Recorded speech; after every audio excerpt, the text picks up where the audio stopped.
about Jay-Z. The woman is like, it was Jay-Z in 1996. Reasonable Doubt came out in 1996. Like, what are we doing? It was clear, Jay, and you can see who pushes the next. Point out in real time how some of these switch-ups are happening here, chat. And shout out to my man Charlamagne. It's my man's. But he was on the radio, much demanded. Bring it out! We need to see it! We sounded amazing when we thought it was only the elites we didn't know and we really hated that were going to be accused and supposedly had some proof of doing the nasty. That person just moving on with their lives, with their life, and you moving on with your life. It would be like this person would call someone else so that you won't get an opportunity over there. And then that would continue happening. But not just with me. I saw it with a lot of very talented. Akademiks fully exposed Jay-Z's secret puppet. Rock Nation might just have its biggest pawn operating right out in the open, and the entire hip-hop industry is currently in an absolute tailspin. For years, people brushed off the rumors as mere conspiracy theories, claiming that Jay-Z was secretly pulling the puppet strings behind mainstream media. But right now, the receipts are finally out, and the allegations are hitting the fan harder than ever before. DJ Akademiks just dropped a nuclear-level bombshell, exposing what appears to be the ultimate paper trail linking Charlamagne the God directly to Hov's multi-billion-dollar empire. Are we looking at a legitimate, unbiased media titan, or has Charlotte been a fully funded, corporate-backed mouthpiece the whole time, deployed to push whatever narrative Rock Nation wants fed to the masses?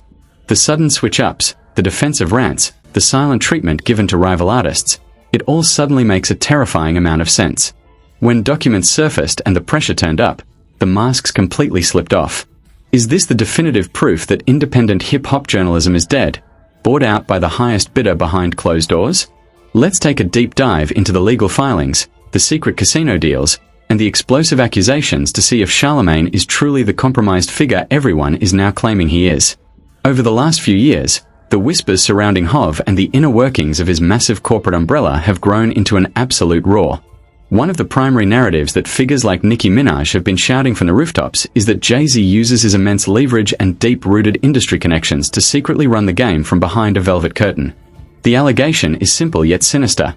If you fall out of favor with the higher-ups, you don't just go your separate way and keep working. Instead, calls allegedly get made, doors silently swing shut, lucrative brand opportunities vanish into thin air, and talented individuals suddenly find themselves turned completely invisible. We've seen artists speak out about how a single conflict with this powerful circle can effectively freeze a career in real time. But how do you maintain that level of absolute control over an entire culture without owning the channels that shape public perception? You do it by controlling the media. Now, in the traditional entertainment business, it is completely normal for a major record label to maintain a cozy relationship with press outlets, influential podcasters, and legendary radio personalities. Labels need the outlets for promo, and the outlets need the labels for access to big-name stars. It's a standard scratch my back and I'll scratch yours arrangement. But the sinister connection Rock Nation is being accused of running goes light years beyond routine PR networking. According to these explosive allegations, this isn't about maintaining a healthy, mutual business arrangement. It's about total narrative dictation. The claims suggest that high-ranking executives offer life-changing financial incentives and secret equity deals to key commentators specifically to control what gets broadcasted to millions of everyday listeners. This means a major corporation could essentially use trusted radio icons as paid megaphones. They can order them to pump up a new signing, hyping up an upcoming album or stadium tour, while simultaneously executing calculated smear campaigns against industry rivals or running damage control whenever negative press leaks into the public eye. This brings us directly to Charlamagne the God and why so many hip-hop fans are suddenly viewing his past commentary through a completely different lens. Cast your mind back a few months when those controversial, unsealed public documents first started making waves across the internet. Charlamagne took to his massive radio platform, beating his chest, looking directly into the camera, and loudly demanding that every single individual named in those files be dragged into the light and thoroughly investigated. He sounded like an absolute crusade leader for truth and justice. He explicitly proclaimed that he didn't care who was involved, how famous they were, or how much power they held. If their name was on that list, they needed to be brought down. It was a fiery, uncompromising display of moral outrage. But then, the unthinkable happened. The big document drop actually occurred, and lo and behold, a certain legendary Brooklyn rapper's name surfaced right there in black and white text within those exact files. The entire internet braced itself, waiting to see if Charlotte would keep that exact same aggressive, burn it all down energy for his high-profile industry peer. But instead of calling for an immediate investigation, Charlamagne executed a jaw-dropping, world record-breaking 180-degree turn right there on national radio. Overnight, the passionate demands for accountability completely evaporated. He immediately went into hyper-defensive mode, insisting to his audience that despite what was written in the public records, it was all an absolute fabrication, a complete lie, and that he personally knew his good buddy had done absolutely nothing wrong. The blatant hypocrisy was so loud that it practically blew out the speakers of everyone tuning in. Viewers and industry insiders instantly grew suspicious, with many pointing out that this wasn't just a friend defending a friend. It looked like a paid corporate soldier executing orders to protect the brand at all costs. Enter DJ Akademiks, who pulled zero punches and went on an absolute tear across his live streams, calling out Charlamagne for the most blatant narrative switch-up in modern media history. Akademiks broke down the timeline in real time for his chat, highlighting how Charlamagne sounded like a fearless champion of truth right up until the moment his powerful associate got caught in the crosshairs. AK pointed out the absurdity of demanding total destruction for everyone on a list, only to suddenly pivot to "we need to protect our own and stop tearing down black excellence," the second the name on the paper belonged to Hov. But the tension between Akademiks and Rock Nation didn't just spawn out of nowhere.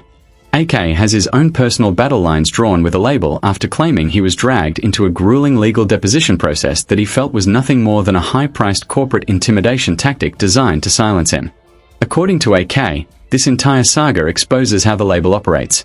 When a crisis threatens the head of the company, they deploy their media assets to rewrite the narrative, calm down the masses, and manipulate public perception into believing the allegations are nothing more than baseless internet gossip.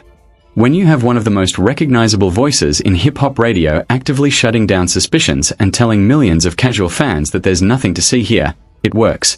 People naturally assume that an influential, seemingly independent commentator wouldn't blatantly lie to protect a billionaire unless the claims were genuinely false.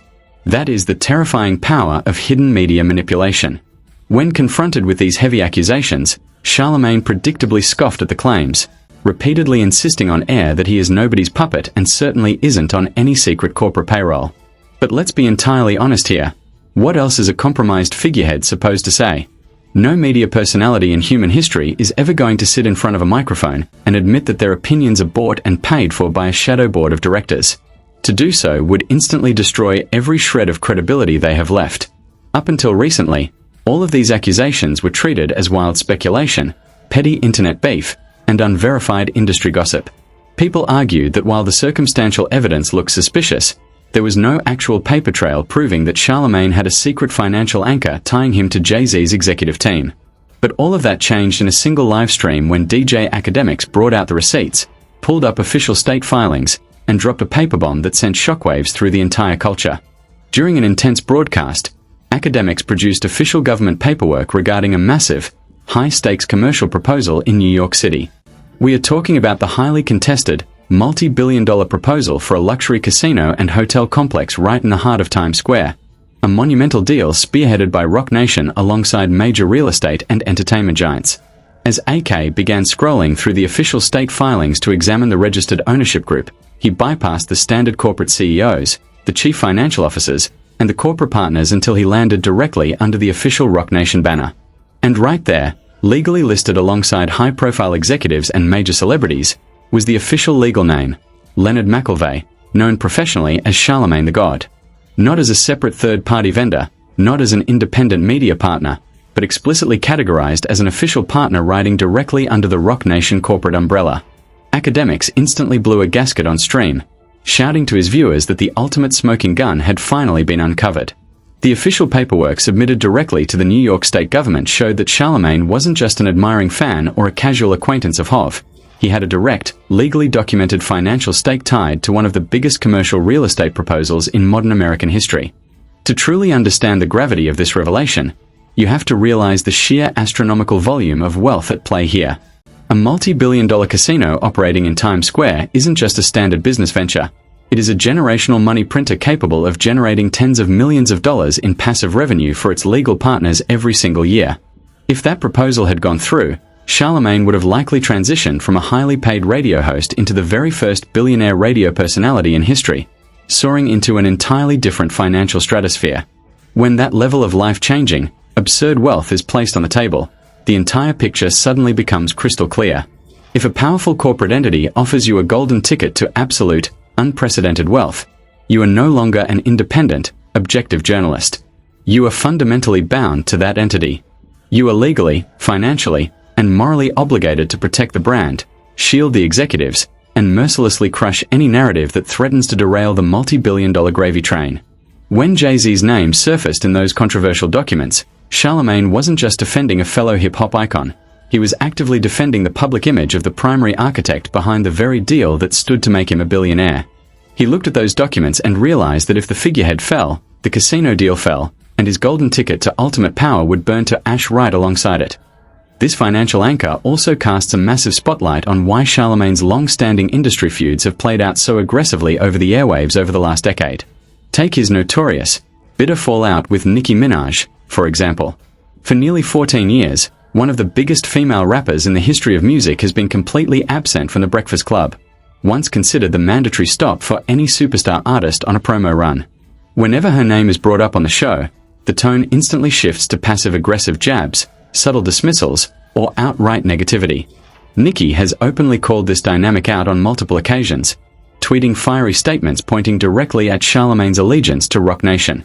According to her, she was systematically blacklisted from the platform specifically because she refused to bow down to executive pressure and was unapologetically vocal about her negative experiences with the label. Her professional relationship with that camp famously imploded back in the early 2010s during the fallout of the Tidal streaming launch, a business deal that ended in high-tension disputes and burning bridges. Ever since she pulled back and started exposing what she perceived as back-end industry manipulation, she became persona non grata to anyone operating within that corporate orbit. If you are an independent commentator whose lucrative future depends on keeping Roc Nation happy, you simply cannot afford to give a platform to their most vocal critic. So naturally, the doors were locked, the MIC was turned off, and the narrative was spun to make it seem like Nicki was just being difficult.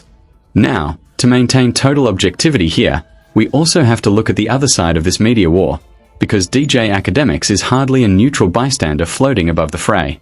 While AK presents himself as the ultimate truth-teller tearing down the corporate establishment, his critics point out that he carries his own heavy bias and personal agenda into this fight. It is no secret throughout the culture that Akademiks is one of the most unapologetic, die-hard defenders of Drake and the entire OVO umbrella. The Cold War between Drake and Jay-Z has been simmering beneath the surface of hip-hop for years, characterized by subtweeting, sneaky subliminal disses on tracks, and intense corporate competition for cultural dominance. So when Akademiks launches a full-scale digital assault against Roc Nation, critics argue he isn't doing it out of pure journalism. He's doing it as a loyal general firing shots on behalf of the Toronto camp. Akademiks himself admitted that his crusade escalated after he was forced to sit through an intense, legal deposition engineered by Roc Nation's high-powered legal team. He openly accused them of using the judicial process as an outright intimidation tactic to grill him about his sources and suppress his coverage. He claimed that during those high-stress legal interrogations, the lawyers kept pushing questions about Drake, OVO, and how information flows through the internet, proving to him that the label was actively digging for dirt to neutralize their competition. Naturally, Charlamagne wasn't going to sit back and let Akademiks brand him as a paid puppet without launching a devastating counter-strike of his own. Taking to his own massive platform, Charlamagne immediately flipped the script, accusing Akademiks of projecting his own compromised reality onto everyone else. He dropped a massive allegation on air, claiming that one of Akademiks' main digital strategists and content aggregators was actively receiving direct payments from Drake's team to plant negative stories, fuel viral hate trains, and sabotage the public image of any artist Drake had a grievance with. Charlamagne brought up specific investigative articles and court filings involving online stream farming, coordinated bot networks, and shadow PR firms like Grand Wizard, directly linking them back to the OVO ecosystem. He mocked Akademiks for acting like a righteous savior when, according to him, AK was living in a glasshouse built entirely on OVO money. He challenged AK to address the shady internet manipulation happening right under his own roof before pointing fingers at legitimate corporate real estate deals. What we are witnessing isn't just a simple feud between two podcasters. It is a full-blown proxy war being fought through mainstream media figures who act as front-line soldiers for rival billionaire empires. When you zoom out and look at the bigger picture, it becomes painfully obvious that almost every major player involved in this loud, chaotic back and forth has a massive personal stake in the outcome. The romanticized idea of the raw, unfiltered, independent hip-hop commentator who speaks absolute truth to power seems to be a complete illusion. Instead, The landscape has mutated into a playground where media outlets pretend to be authentic voices of the streets in public, while secretly selling their loyalty to the highest corporate bidder behind closed doors. Think about how Charlamagne's career trajectory suddenly skyrocketed over the last few years. How does a radio personality operating in an era where traditional terrestrial radio is rapidly dying out manage to secure syndication deals and massive network contracts worth hundreds of millions of dollars? In the cutthroat world of corporate media, executives don't hand out that level of astronomical wealth to unpredictable renegades who might go rogue and ruin corporate partnerships. They hand those contracts to reliable company players, individuals who have proven beyond a shadow of a doubt that when the alarm sounds and a corporate titan is in trouble, they will fall in line, execute the assigned talking points, and protect the machine at all costs. The evidence Akademiks put on screen regarding that Times Square casino proposal is undeniably troubling for anyone who values honest media. Seeing Charlamagne's legal name explicitly embedded right under the Roc Nation corporate header completely shifts the context of every single interview, critique, and hot take he has delivered over the past several years. When Jay-Z's name unexpectedly popped up in those heavily publicized legal documents, the reaction from mainstream hip-hop media was suspiciously uniform.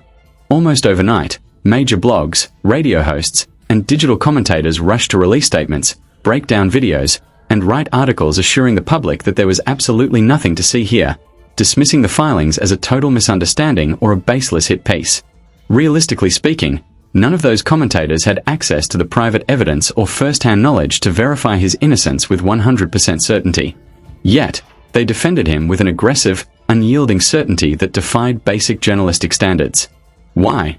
Because in the modern media economy, sucking up to the ultimate power players isn't just about getting a quick interview booking. It's about positioning yourself for the next multi-million-dollar real estate proposal, the next brand partnership, or the next massive tech investment. This exact dynamic is why millions of viewers across the globe feel like modern entertainment media is entirely compromised and fundamentally broken. The press is supposed to function as an objective watchdog, exposing corruption, questioning power, and presenting unvarnished facts to the public regardless of how famous or wealthy the subject might be. But when the watchdogs are being handed lucrative what makes this entire situation even more fascinating is how it exposes the sheer scale of back-end political maneuvering that dictates modern hip-hop culture. Look at the timing of events and how public appearances are meticulously engineered to maintain prestige and project invincibility. Take, for instance, the legendary annual 4th of July all-white party hosted by billionaire mogul Michael Rubin in the Hamptons. Year after year, this ultra-exclusive event gathers the absolute top tier of A-list celebrities, tech titans, sports icons, and entertainment royalty into a single, highly photographed venue. On the surface, it is presented to the public as a glamorous, fun-filled summer bash where the rich and famous can unwind and celebrate. But anyone who understands how the upper echelons of power operate knows that events like the all-white party are the primary battlegrounds where backdoor deals are finalized, media alliances are forged, and corporate loyalty is quietly rewarded. When you see the exact same roster of powerful executives, record label bosses, and mainstream media commentators floating around the same VIP lounges year after year, it becomes blatantly obvious that the lines between culture, business, and media coverage have been permanently erased. During the most recent gathering at Michael Rubin's high-profile mansion, the guest list featured the usual heavyweights, but it was the subtle presence of key media figures and unexpected high-level power brokers mixing directly with Roc Nation leadership that raised eyebrows across the industry. Seeing commentators who are supposed to cover the music industry objectively hanging out as welcomed guests within the ultimate billionaire inner circle tells you everything you need to know about who holds the real power. It demonstrates that access to these exclusive, world-altering networks is actively granted to those who play the game, while those who dare to speak out or disrupt the official narrative find themselves locked out of the velvet rope entirely. When an independent commentator realizes that playing ball can get them invited to the ultimate billionaire gathering and listed on multi-billion-dollar state casino filings, while standing up for independence gets them dragged into grueling legal depositions and blacklisted from major platforms, the choice for an opportunistic media personality becomes alarmingly easy. This brings us right back to the central question that is currently ripping through comment sections, live streams, and hip-hop forums across the globe. Can independent media ever truly recover from this level of deep-rooted corporate entanglement? We are currently living in an era where the public's trust in mainstream news institutions is at an all-time low, precisely because people have caught on to the fact that major networks are owned by parent corporations with distinct political and financial agendas. When DJ Akademiks went on his stream and pulled up those government documents, he didn't just expose Charlamagne's alleged ties to a casino deal. he exposed the fundamental flaws of modern entertainment commentary. He pulled back the curtain on a system where public outrage is carefully weaponized when it targets outsiders, but instantly silenced and neutralized when it threatens the financial stability of the inner circle. The hypocritical shift from demanding that everyone on an unsealed list be completely destroyed to suddenly pleading for nuance and caution, the exact second a powerful partner's name appears on the page, is a masterclass in narrative manipulation. It proves that for some of the biggest names in the business, moral stances are not absolute principles. They are simply negotiable assets that can be traded away for corporate access, syndication contracts, and real estate equity. As this war between digital streamcasters and corporate media giants continues to rage, the audience is left sitting in the middle, trying to decipher what is real news and what is paid propaganda. Is DJ Akademiks a fearless, independent whistleblower who is risking his career to tear down a corrupt corporate regime?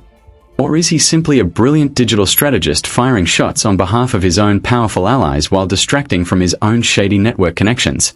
Is Charlamagne the god of hard-working, visionary broadcasting icon who naturally built powerful business relationships with fellow black moguls? Or is he a fully compromised corporate asset who traded his journalistic integrity for a shot at becoming a casino billionaire? The reality of the situation likely lies somewhere in the messy, chaotic middle, where personal ambition, corporate greed, and legendary rivalries collide to create the ultimate media circus. But one thing is absolutely indisputable: the days of naively believing that your favorite media personality is giving you their honest, uninfluenced